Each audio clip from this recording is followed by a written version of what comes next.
The negative said that we did not provide evidence or numbers, so I'll restate them.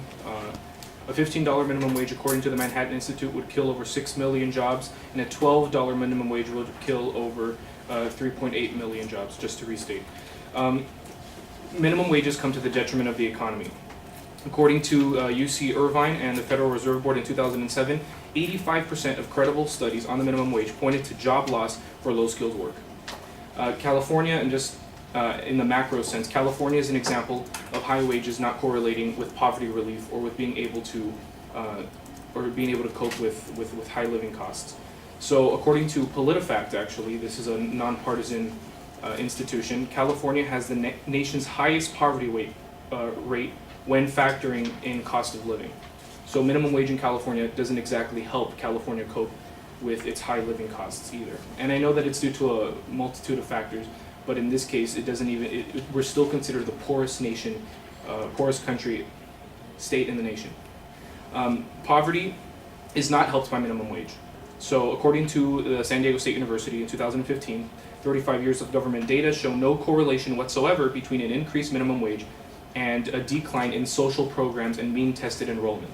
What's the translation? It basically means that a higher minimum wage does not translate into lower enrollment in food stamps, welfare program, government aid, etc., which is what the negative side said would happen if we abolished the minimum wage.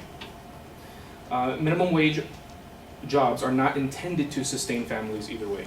So according to the Heritage Foundation in 2014, 2/3 of minimum wage workers make above minimum wage a year later, which means that minimum wage jobs are generally entry-level jobs not meant to support families. So when people go and get a minimum wage job, it's not to support a family. And actually, which brings me to my next fact here, according to the Census Bureau data, most beneficiaries of increased minimum wage are not single parents with kids. Only 1 in 10 affected by an increase in the federal minimum wage are single parents. So that's 10-11%. Increasing the minimum wage does not help the economy. According to Harvard School Business of Economics, it was found that a $1 increase in the minimum wage increased the likelihood of a restaurant closing by up to 10%. So with every dollar, 10% more likely for restaurants to close. And restaurants, like I said earlier, comprise a significant portion of the economy. And here's my last one. The minimum wage increases prices, like I've been saying. The reaction of the economy is once you artificially control the supply of labor, businesses, in order to cope, have to increase their prices. So according to Mark Wilson, economist in 2004, he said that more than 20 minimum wage studies show that 10% increase in minimum wages raises food prices by 4%.